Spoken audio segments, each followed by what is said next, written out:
যে গাঁওবুঢ়াই স্থানান্তৰিত হল বুলি দেখুৱাই গোটেই মহিলা কিগৰাকী বঞ্চিত হল, কিন্তু আমি এইটোহে ক'বলৈ বিচাৰিছো 260 গৰাকীয়ে কি বঞ্চিত হল নেকি? ইয়াত কি ব্ৰহ্মপুৰত বানপানী হৈছিল নেকি যে ঘৰে দুৱাৰে উঠি গল?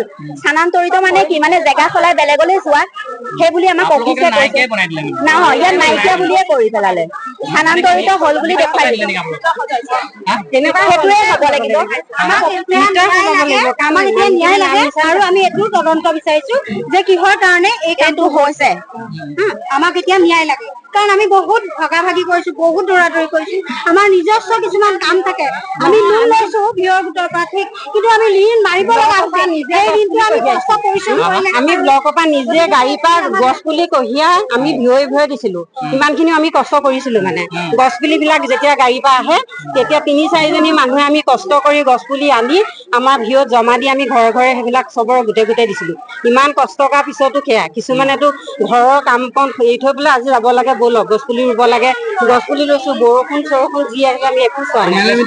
মিটিং চবতে কৈছে, কেনেকেনো আশা বুলি কব। এতিয়া এয়াহে কৰিছে, আমাক প্ৰলোভন দিয়া নিচিনাটো কৰিছে। এতিয়া আশা যিখিনি আছিলে সকলো নাইকিয়া কৰি দিলে। এতিয়া নাযাওঁ বোলে, যাবলৈ কিন্তু আশা নাই।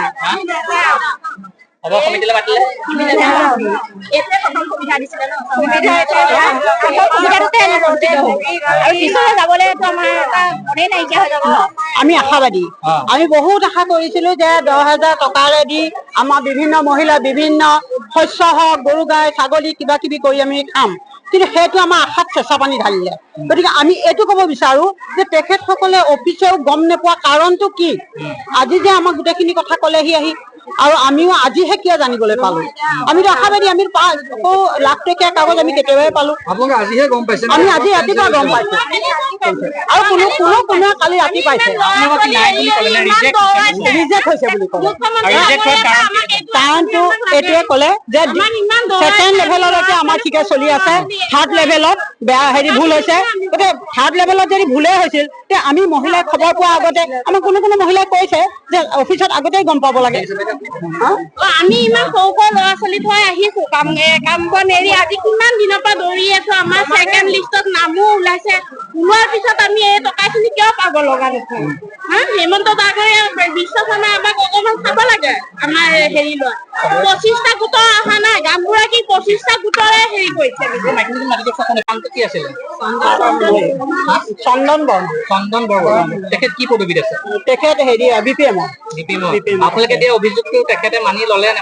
তেখেতে মানি লৈছে। এটা কথা কৈছে যে প্ৰথম আমি সকলোৱে শুদ্ধ পালো, দ্বিতীয় আমি শুদ্ধই পালো, তৃতীয় লেভেলত যেতিয়া যায় আমি তেতিয়াও আমি গম পোৱা নাই। ভুলটো দেখুৱাই দিছে।